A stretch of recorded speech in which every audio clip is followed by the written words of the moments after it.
Hi friends, മഴ തോരും മുമ്പയുടെ ഏറ്റവും പുതിയ വിശേഷങ്ങളിലേക്ക് എല്ലാ പ്രേക്ഷകർക്കും സ്വാഗതം.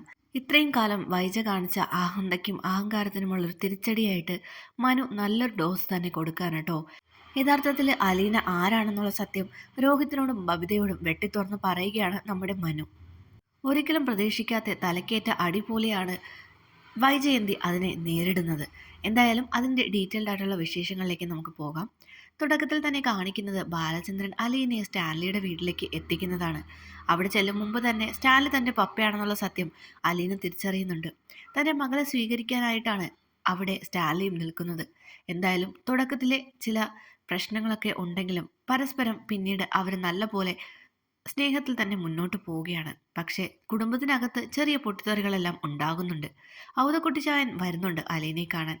അലീനയെ കണ്ട നിമിഷം അതുവരെ ഉണ്ടായിരുന്ന എതിർപ്പുകളെല്ലാം മാഞ്ഞു പോവുകയാണ്. കാരണം തൻ്റെ ഭാര്യയുടെ അതേ മുഖഛായയാണ് അലീനയ്ക്കുള്ളത്. ഇത് സ്റ്റാൻലിയുടെ മകളല്ലെന്ന് പറഞ്ഞാൽ താൻ പോലും ഇനി വിശ്വസിക്കില്ല. അത്രയ്ക്കും സാമ്യമുണ്ട് അവർ തമ്മിൽ. അവളുടെ അച്ഛൻ്റെ അമ്മയുടെ അതേ മുഖം തന്നെയാണ് അവൾക്കും കിട്ടിയിരിക്കുന്നത്. ഇത് സ്റ്റാൻലിയുടെ മകൾ തന്നെയാണ്, യഥാർത്ഥ മകൾ എന്ന് ഔതക്കുട്ടിച്ചായൻ മനസ്സിൽ ഓർക്കുകയാണ് കേട്ടോ. ഈ സമയം വേലക്കാർക്കിടയിൽ പല സംശയങ്ങളും ഉണ്ടാവുന്നുണ്ട്. കാരണം സ്റ്റാൻലിയുടെ മൂത്ത മകളുടെ അതേ ചായയിലാണല്ലോ അലീന എത്തിയിരിക്കുന്നത്. മാത്രമല്ല ആരോടും പരുക്കൻ മട്ടിൽ മാത്രം പെരുമാറുന്ന സ്റ്റാൻലി അലീനയോട് വളരെ സ്നേഹത്തോടെയാണ് പെരുമാറുന്നത്. മാത്രമല്ല എന്തുകൊണ്ടാണ് എവിടെ നിന്നോ വന്നൊരു പെൺകുട്ടിക്ക് ഈ വീട്ടിൽ ഇത്ര വലിയ സ്ഥാനം കൊടുത്തിരിക്കുന്നതെന്നും അവർക്ക് മനസ്സിലാകുന്നില്ല. അങ്ങനെയുള്ള ചില ആശയക്കുഴപ്പങ്ങളിലൂടെയാണ് മുന്നോട്ട് പൊയ്ക്കൊണ്ടിരിക്കുന്നത്. ആ സമയം ഇവിടെ നെടുമ്പുരക്കൽ വീട്ടിൽ ബാലചന്ദ്രൻ തിരിച്ചെത്തുമ്പോൾ വൈജയന്തി തൻ്റെ പഴയ സ്വഭാവം തന്നെ തിരിച്ചെടുക്കുകയാണ് കേട്ടോ. അലീന പോയെങ്കിലും എല്ലാവരും അവളുടെ ഓർമ്മയിലാണ് ജീവിക്കുന്നതെന്ന് തോന്നുന്നല്ലോ എന്നൊക്കെ പറഞ്ഞ് ബാലചന്ദ്രനെ ചൊറിയാൻ നിൽക്കുകയാണ്. ബാലചന്ദ്രൻ ആദ്യം ഒന്നും കണ്ടില്ല കേട്ടില്ല എന്ന് പറഞ്ഞ് മുറിയിലേക്ക് പോവുകയാണ്. ആ സമയത്ത് കൃഷ്ണമോള് വന്ന് അമ്മയെ ഉപദേശിക്കുന്നുണ്ട്. അമ്മേ, അച്ഛൻ ആകെ പിടിവിട്ട് നിൽക്കുകയാണ്. വെറുതെ അച്ഛൻ്റെ വായിലിരിക്കുന്ന കേൾക്കാൻ നിൽക്കണ്ട. അമ്മയ്ക്ക് അത് താങ്ങാൻ പറ്റിയെന്ന് വരില്ല എന്ന് പറയുമ്പോൾ വൈജ പറയുന്നുണ്ട്, നീ എന്താടി ഈ പറയുന്നത്? എനിക്ക് താങ്ങാൻ പറ്റാത്ത എന്താ അയാൾക്ക് പറയാനുള്ളത്? ഇത്രയും കാലം ഒരു വേലക്കാരിയെ ഇവിടെ വാഴിച്ചിരിക്കുകയല്ലായിരുന്നോ? അവളെ കൊണ്ടുവിട്ടതിൻ്റെ സങ്കടം നിൻ്റെ അച്ഛൻ്റെ മുഖത്ത് നല്ലപോലെ ഉണ്ടല്ലോ എന്നൊക്കെ പറയുകയാണ് കേട്ടോ. ആ സമയത്ത് വൈജയെ കൊണ്ടുവിടാൻ വന്നിരുന്ന മനു അവിടെ നിന്ന് പോയിട്ടുണ്ടായിരുന്നില്ല. രോഹിതിൻ്റെ മുറിയിൽ ഇരുന്ന് സംസാരിക്കുകയായിരുന്നു. ആ സമയത്താണ് താഴെയുള്ള ഈ ബഹളമൊക്കെ കേട്ടിട്ട് രോഹിത്തും മനുവും താഴേക്ക് ഇറങ്ങി വരുന്നത്. ബാലചന്ദ്രൻ വന്നിട്ടുണ്ടെന്നും അതിൻ്റെ പൊട്ടിത്തെറിയാണ് ഇപ്പോൾ നടന്നുകൊണ്ടിരിക്കുന്നതെന്നും മനു മനസ്സിലാക്കുന്നുണ്ട്. എന്നിട്ട് മനു വൈജയന്തിയോട് പറയുന്നുണ്ട്, ആൻറ്റി കാണിക്കുന്നത് വെറും മണ്ടത്തരമാണ്. താഴ്ന്ന് ക്ഷമയുടെ നെല്ലിപ്പലകയിൽ നിൽക്കുകയാണ് നമ്മുടെ ബാലനങ്കിള്. ആ അങ്കിളിന് വീണ്ടും വെറുതെ ചെന്ന് ചൊറിഞ്ഞ് ഈ കുടുംബം നശിപ്പിക്കരുത് എന്ന് പറയുകയാണ്. അപ്പോൾ വൈജയന്തി പറയുന്നുണ്ട്, നിങ്ങളൊക്കെ എന്തൊക്കെയായി പറയുന്നത്? ഒരു വേലക്കാരി ഇവിടെ നിന്ന് പോയതിൻ്റെ പേരിൽ ഈ കുടുംബം എങ്ങനെ തകരാനാണ്? എനിക്ക് പറയാനുള്ളത് പറഞ്ഞിട്ടേ ഞാൻ നിൽക്കുള്ളൂ. അത് ആരുടെ മുഖത്തായാലും ഞാൻ പറയാനുള്ളത് പറഞ്ഞിരിക്കും. ആരുടെയും മുഖം നോക്കാതെ സംസാരിക്കുന്ന ഒരു പ്രകൃതമാണ് എനിക്ക് ആരെയും പേടിക്കേണ്ട കാര്യവുമില്ല എന്നൊക്കെ വൈജയന്തി പറയണം. പേടിക്കേണ്ട ഒരുപാട് കാര്യങ്ങൾ ചെയ്ത് കൂട്ടിയിട്ടുള്ള ഒരാൾക്ക് പിന്നീട് വർഷങ്ങൾക്ക് ശേഷം എങ്ങനെ പറയാൻ പറ്റും എന്നാണ് ഞാൻ ആലോചിക്കുന്നതെന്ന് ചോദിക്കുകയാണ് കേട്ടോ. വൈജയന്തി ഇത് കേട്ട് ചെറുതായിട്ടൊന്ന് പരുങ്ങുന്നുണ്ട്. കാരണം നേരത്തെ തന്നെ മനു ഒരു ഡോസ് കൊടുത്തിട്ടുണ്ടായിരുന്നു. അതായത് ആൻറ്റി പേടിക്കേണ്ട പല കാര്യങ്ങളും അലീന എന്നോട് പറഞ്ഞിട്ടുണ്ട് എന്നുള്ള മട്ടിൽ. അതോടുകൂടി വൈജയന്തിക്ക് മനസ്സിലായിട്ടുണ്ടായിരുന്നു ആഗ്രയിലെ കാര്യങ്ങളെല്ലാം അലീന എങ്ങനെയോ അറിഞ്ഞിട്ടുണ്ടെന്നും അലീന ആ കാര്യങ്ങളെല്ലാം മനുവിനോട് പറഞ്ഞിട്ടുണ്ടെന്നും. പക്ഷെ അതെങ്ങനെയാണെന്ന് മാത്രം മനസ്സിലാകുന്നില്ലെന്നേ ഉള്ളൂ.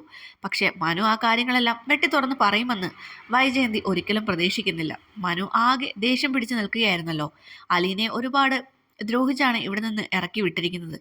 അതുമാത്രമല്ല അവൾ പോയി കഴിഞ്ഞും അവളെ കുറ്റം പറയുകയാണ്. അവളുടെ പേരിൽ വഴക്കുണ്ടാക്കാൻ ശ്രമിക്കുകയാണ്. എല്ലാ തെറ്റുകളും ചെയ്തത് വൈജയന്തിയാണ്. വൈജയന്തി ചെയ്ത തെറ്റിൻ്റെ പുറത്താണ് അനാദിയായി 23 വർഷം അലീനയ്ക്ക് താമസിക്കേണ്ടി വന്നത്. ഒരു അനുകമ്പയും സ്നേഹവും ആരിൽ നിന്നും അവൾക്ക് ഒരിക്കലും കിട്ടിയിരുന്നില്ല. ഒരു അഭയം തേടിയാണ് അവളിങ്ങനെ അലഞ്ഞു നടന്നുകൊണ്ടിരുന്നത്. ഇതിനെല്ലാം കാരണം വൈജയാണല്ലോ എന്നുള്ള ഓർമ്മ മനുവിന് ഒരുപാട് ദേഷ്യം കൊടുക്കുന്നു. അപ്പോൾ കൃഷ്ണമോള് പറയുന്നുണ്ട്, അമ്മേ, ഞാൻ അമ്മയോട് പറയുന്നത് അമ്മ ഒന്ന് കേൾക്ക്. അച്ഛനോട് വഴക്കിന് പോകരുത്. അലീന ചേച്ചിയുടെ കാര്യം പറഞ്ഞുകൊണ്ട് അച്ഛനടുത്തേക്ക് ചെല്ലരുത് എന്ന് പറയണം. അപ്പോൾ വൈജയന്തി പറയുന്നുണ്ട്, നിങ്ങളാരും എന്നെ ഉപദേശിക്കാനായിട്ടില്ല എന്ന്. മനുവിന് ഇതുകൂടെ കേട്ടതോടുകൂടി ആകെ പിടിവിട്ടൊരവസ്ഥയിലാണ്. മനു എല്ലാവരോടുമായി പറയാണ്, ഇത്രയൊക്കെ ആയ സ്ഥിതിക്ക് എനിക്ക് നിങ്ങളോട് എല്ലാവരോടും ഒരു വലിയ കാര്യം പറയാനുണ്ട് എന്ന് പറയുമ്പോൾ വൈജയന്തി ഞെട്ടുന്നുണ്ട് കേട്ടോ. എന്താണ് ഇവൻ പറയാൻ പോകുന്നത്? എന്തായാലും തനിക്കത് ശുഭകരമായിട്ടുള്ള കാര്യമായിരിക്കില്ല എന്ന് വൈജയന്തിക്ക് അറിയാം. അതുകൊണ്ട് തന്നെ മനുവിനോട് വൈജയന്തി പറയുന്നുണ്ട്, മനു, നീ ആവശ്യമില്ലാതെ ഇവിടെ വന്ന് പ്രശ്നമുണ്ടാക്കരുത്. ആലീനെ പറ്റി പറഞ്ഞതുകൊണ്ടാണ് നിനക്ക് ഇത്രയും ദേഷ്യം വന്നതെന്ന് എനിക്കറിയാം. എന്ന് വെച്ച് അവൾ എന്തെങ്കിലും പരദൂഷണം പറഞ്ഞു തന്നിട്ടുണ്ടെങ്കിൽ അത് എൻ്റെ മക്കളോട് വിളമ്പേണ്ട കാര്യമില്ല എന്ന് പറയാണ്. അപ്പോൾ മനു പറയുന്നുണ്ട്, ഞാനങ്ങനെ പരദൂഷണം പറഞ്ഞ് നടക്കുന്ന ഒരാളല്ലെന്ന് ആൻറ്റിയുടെ മക്കൾക്ക് വ്യക്തമായിട്ടറിയാം. ഒരു കാര്യത്തെപ്പറ്റി വ്യക്തമായ ധാരണയില്ലാതെ ഞാൻ അവരോട് പറയില്ലെന്നും അവർക്കറിയാം.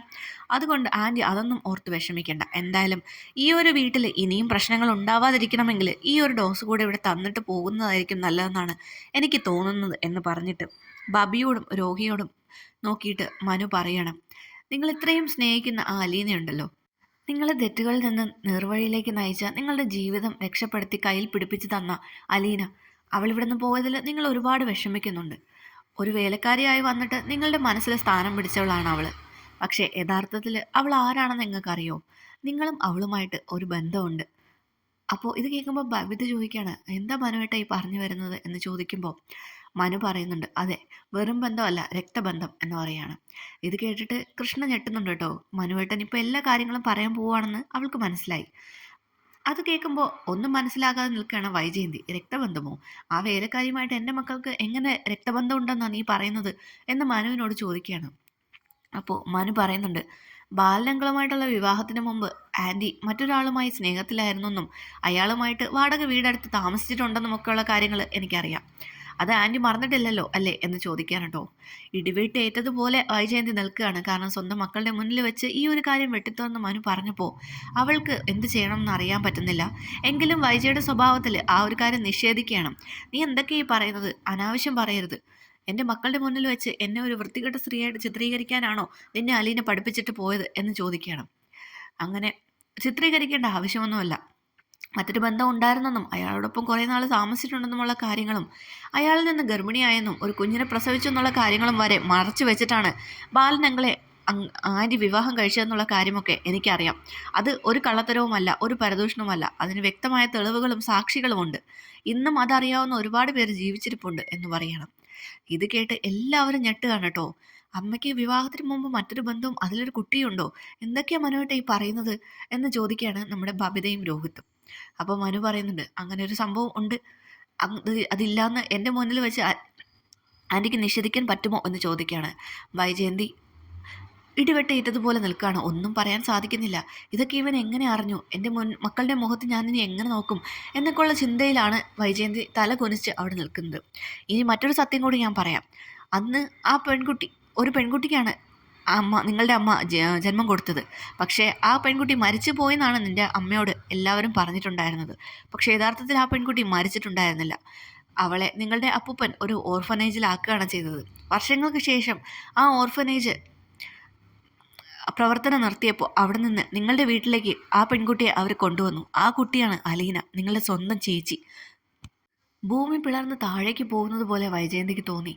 ഇടിവെട്ടി മഴ പെയ്യുന്നത് പോലെയും മിന്നലടിക്കുന്നത് പോലെയും തല കറങ്ങുന്നത് പോലെയും ഒക്കെ വൈജയന്തിക്ക് തോന്നുകയാണ് കേട്ടോ. തലച്ചോറ് പിളരുന്നത് പോലെ തോന്നി. അവിടെ ഒരു സപ്പോർട്ടിനായിട്ട് ഡൈനിങ് ടേബിളിൻ്റെ സൈഡിലേക്ക് നീങ്ങി നിന്ന് പിടിച്ചുകൊണ്ട് നിൽക്കുകയാണ്. എന്ത് ചെയ്യണമെന്ന് അറിയാതെ പകച്ചു നിൽക്കുകയാണ് വൈജയന്തി. ഈ സമയത്ത് രോഹിത്തും ബബിതയും ആകെ ഞെട്ടി നിൽക്കുകയാണ്. മനുവേട്ട, എന്തായി പറയുന്നത്? സത്യമാണോ?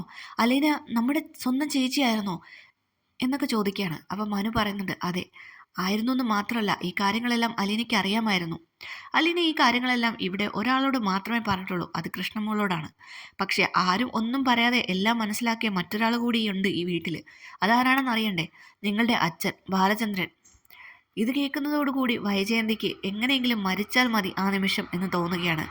കാരണം ബാലചന്ദ്രൻ ഇതെല്ലാം അറിഞ്ഞിട്ടാണ് ഇവിടെ നിൽക്കുന്നതെങ്കിൽ താൻ ഇത്രത്തോളം അയാളെ ദ്രോഹിച്ചിട്ടും അയാളെ ചൊറിഞ്ഞിട്ടും അയാളത് വെട്ടിത്തുറന്ന് പറഞ്ഞില്ല. ഒരക്ഷരം മതി തന്നെ ഈ വീട്ടിൽ നിന്ന് പുറത്താക്കാനും തൻ്റെ ജീവിതം ഇല്ലാതാക്കാനും. തൻ്റെ മക്കൾ പോലും തന്നെ കാർക്കിച്ച് തുപ്പുകയുള്ളൂ. ആ ഒരു സ്ഥാനത്ത് നിന്നുകൊണ്ട് ചിന്തിക്കുകയാണെങ്കിൽ തനിക്കൊരിക്കലും എന്നോട് ക്ഷമിക്കാൻ പറ്റില്ല. പിന്നെ എങ്ങനെയാണ് ഇതെല്ലാം? അലീന തൻ്റെ സ്വന്തം മകളായിരുന്നോ? അതാണോ അവൾ എന്നെ അമ്മയായിട്ടാണ് കണ്ടതെന്നൊക്കെ പറഞ്ഞത്? എനിക്കൊന്നും വിശ്വസിക്കാൻ പറ്റുന്നില്ല. കാര്യങ്ങളെല്ലാം പഴയ കാര്യങ്ങളെല്ലാം ഓർത്ത് നോക്കുകയാണ് വൈജയന്തി. അപ്പോഴാണ് അവൾക്ക് ഒരുപാട് കാര്യങ്ങൾ കണക്ട് ചെയ്ത് ആലോചിക്കാൻ പറ്റുന്നത്. 23 വർഷങ്ങൾക്ക് മുമ്പായിരുന്നു ആ സംഭവം. അലീനയ്ക്ക് പ്രായം 23. മറ്റൊരിടത്തു നിന്നും എടുക്കാതെ കഴക്കൂട്ടത്ത് പോയി ഒരു ഹോം നഴ്സിനെ കൊണ്ടുവന്നത് തൻ്റെ അച്ഛനാണ്. അപ്പോൾ അങ്ങനെ കാര്യങ്ങൾ കൂട്ടി വായിക്കുകയാണെങ്കിൽ മനു പറഞ്ഞതെല്ലാം സത്യമാവാനാണ് സാധ്യത എന്ന് വൈജയന്തി ആലോചിക്കുന്നു. കാലിടറുന്നത് പോലെ തോന്നിയിട്ട് അവിടുത്തെ കസേരയിലിരുന്ന് തല കുനിച്ച് വെക്കുകയാണ് നമ്മുടെ വൈജയന്തി. ഇതൊന്നും ഞാനിപ്പോൾ പറഞ്ഞില്ലെങ്കിൽ നിങ്ങളുടെ അമ്മ ബാലചന്ദ്രൻ്റെ അങ്കിളിൻ്റെ അടുത്തേക്ക് പോയിട്ട് ആവശ്യമില്ലാതെ അലീനയുടെ പേരും പറഞ്ഞ് ചൊറിയും.